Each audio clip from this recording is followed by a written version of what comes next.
Hello there, Year 5. It's Mrs. Flavell here with the next reading. This is an excerpt from called Aberrations from The Beast Awakens by Joseph Delaney.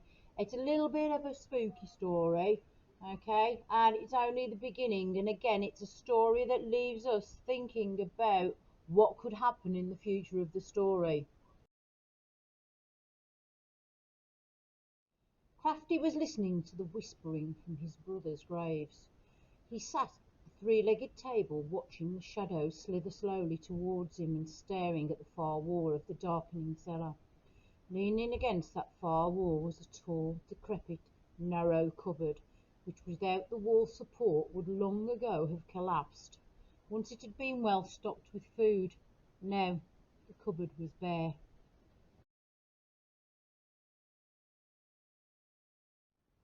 Crafty had checked it every hour or so, but whenever he'd carefully pulled back the wooden doors, groaning in agony upon their rusty hinges, it was empty. He'd left the cupboard doors open now to save himself the trouble of checking, but he was sure it would never fill itself again. The magic controlling it, a porter spell that instantly sent objects over long distances, had finally faded and died. Benign, fey magic never lasted long here with the shoal. Here it was malevolent magic that ruled.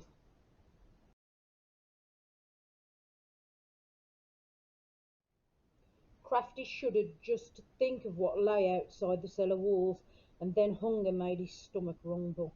At least there was a fire to keep him warm and fend off little of the cold and damp. All that remained now were glowing embers, the last of the wood from the beds of his dead brothers.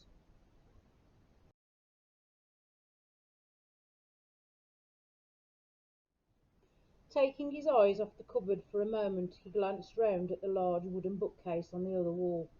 One of the shelves was sagging under the weight of the books that were so precious to him. He read them over and over again to keep at bay the tedium of life in the cellar. Although many were gone now, fed to the fire to keep it burning, there were some he couldn't bear to sacrifice. These were the gardening books that belonged to his mother.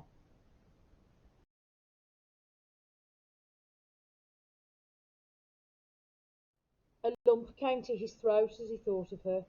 She'd been dead for almost a year now, but the pain of her loss was still there. He missed her badly and the happy home she'd made for him and his brothers, but now he had to leave everything behind. He had to leave this refuge. He had to leave it or starve.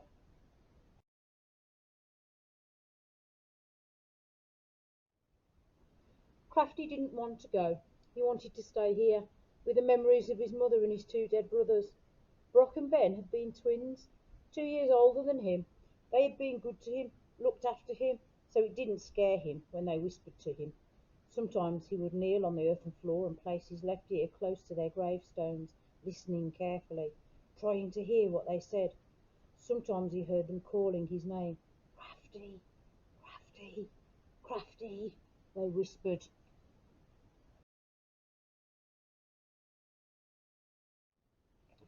Right, okay, I'll read through the questions, then you can pause it so that you can have a go at the answers.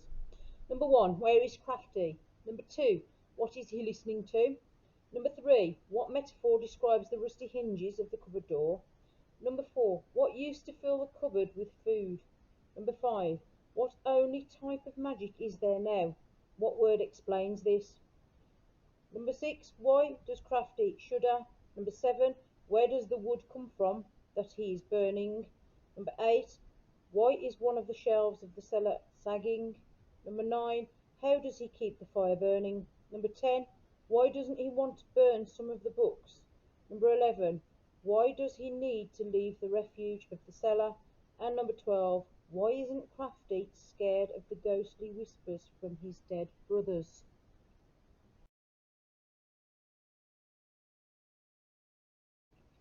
So, first of all, we've got where is Crafty and what is he listening to? Well, actually, we can do the second one first. So, Crafty was listening to the whispering from his brother's graves. So, that's what he sat listening to. Okay, so he's listening and he's hearing voices from his brother's graves. That tells us something about his brothers. So, where is Crafty? So, he sat at the three-legged table, watching the shadows slither slowly towards him and staring at the far wall of the darkening cellar. So he's in the cellar.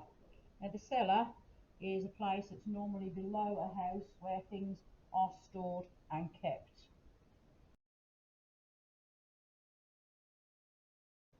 Right, if you remember the last piece that we did, the last one, we described what a metaphor was, and a metaphor describes something as something else, and there's a metaphor that describes the rusty hinges of the cupboard door. So Crafty had checked it every hour but so, but whenever he carefully pulled back the wooden doors, groaning in agony upon their rusty hinges, it was empty. So it described it as groaning in agony. Well, the metaphor is groan. Can cupboards actually groan in agony? No. So the cupboard wooden door and the rusty hinges, they are groaning, but they are not actually groaning. It's a squeaking noise that they're making. Okay. So what used to fill the cupboard with food? Well, what used to be magic. Okay. So checking, but he was sure it would never fill itself again. So he'd left the cupboard doors open now to save himself the trouble of checking, but he's sure it'd never fill itself again.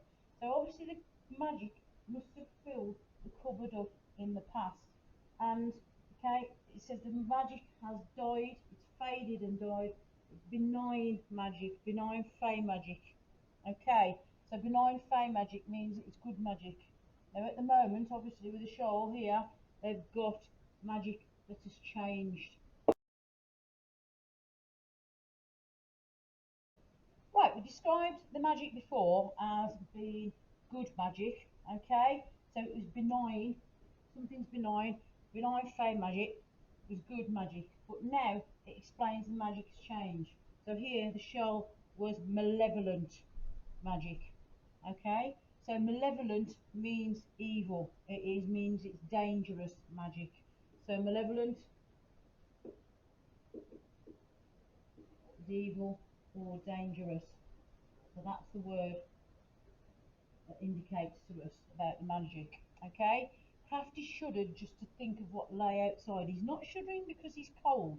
Yes, he's got a fire going and it's dying down, but he shuddered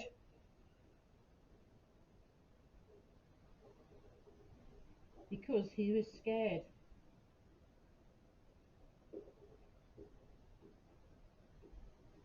And he's scared of the unknown.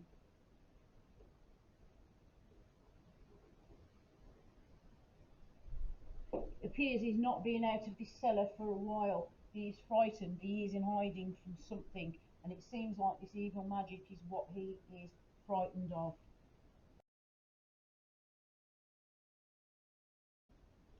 Okay, so where does the wood come from that he is burning?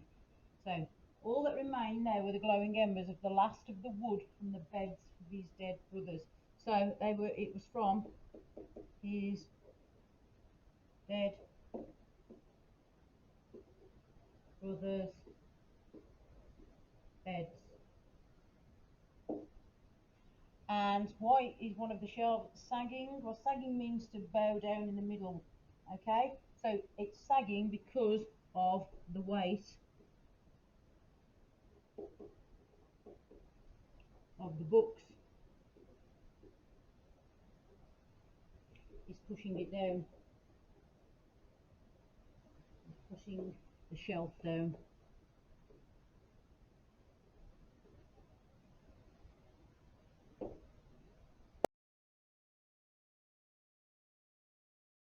So how does he keep the fire burning? Well, he's running out of wood now, so he is burning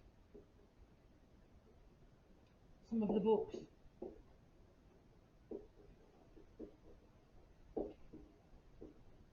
And he now knows he's running out of books and he's running out of wood, so at some point he's probably going to have to go out to go and get some more wood or some more books or something to burn.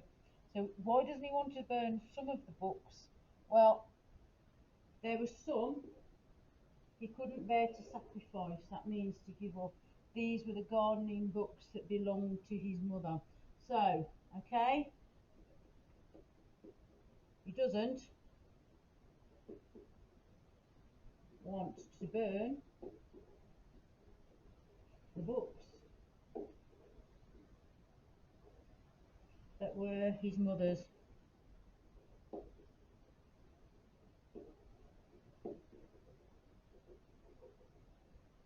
They've got sentimental value for some reason, okay? He doesn't want to get rid of them.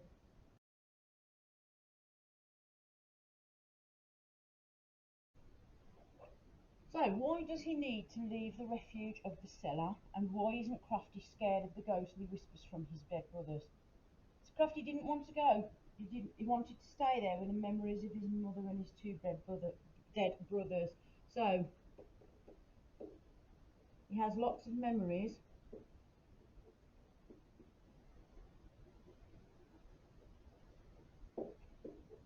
of his family there.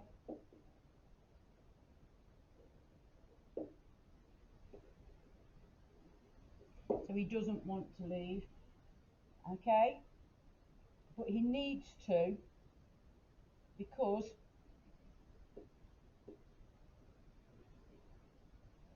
he needs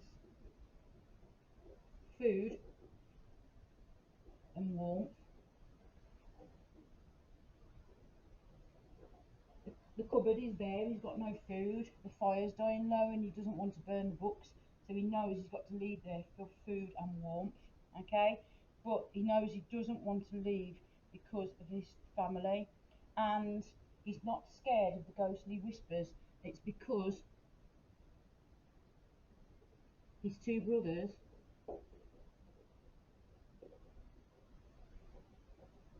used to look after him.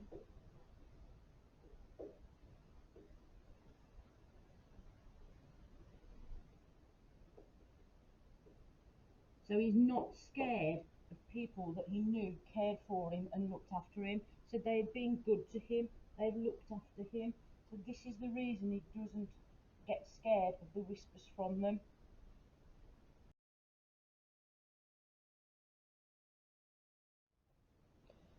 So bonus questions. What do you think has happened to Crafty's mum and brothers? Why do you think he is hiding in the cellar? Where do you think he will go to seek new refuge? And number 4, think about the title. What could happen in the future with this story? Have a think about it and we'll come back with some ideas in a moment. Right, okay, these are questions. I'm going to discuss the answers with you because they, again, are all what do you think? And what do you think might be different to what I think or what anybody else thinks. There might be different ideas if we were together as a class to put them together. So, what do you think has happened to Crafty's mum and brothers? Well, obviously, his mum and his brothers are obviously dead, as he says that, but there is this mention of magic. Do we know whether something to do with magic has gone wrong that has caused them to die? There is mention of no food in the cupboards. Have they starved to death? That's a possibility. Okay, have they gone out and come to a sticky end because of this evil magic that's being mentioned that is around? Not quite sure, but that is what the suggestion of the text gives us. And why do you think he's hiding in the cellar? Well, he's hiding in the cellar because he's obviously scared of what is outside. And the title of the of this piece is obviously a clue to possibly what is going on. Do we know what the evil magic is? What has caused it? Who is creating it? So all of these questions are in the text to make you think those sort of things.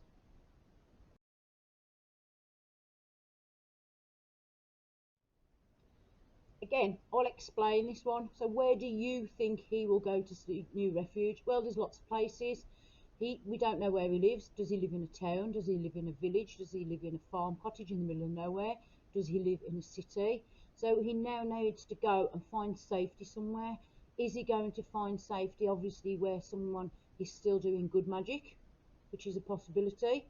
Does he go and find safety or find somewhere that is more dangerous and he has to move on again? I've got a feeling that this is going to be quite a bit of a journey for our character. So, thinking about the title, The Beast Awakens, okay, what is the beast? Is the beast due to the black magic or the dark magic that is going on, or is there an actual beast that is created in the story that the character has to think about slaying, or think about using perhaps his own magic, if he's got any, to be able to destroy this beast. All of these things, again, there are clues within this text to give us these sorts of ideas.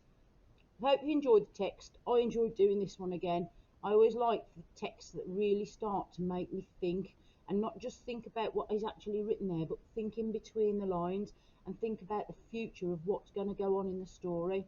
So perhaps you could even think about continuing the story yourself. It might be an idea that you have some ideas that you'd like to write down. Hope you've enjoyed it. Take care, kids, and I'll be back with the next one soon. Bye.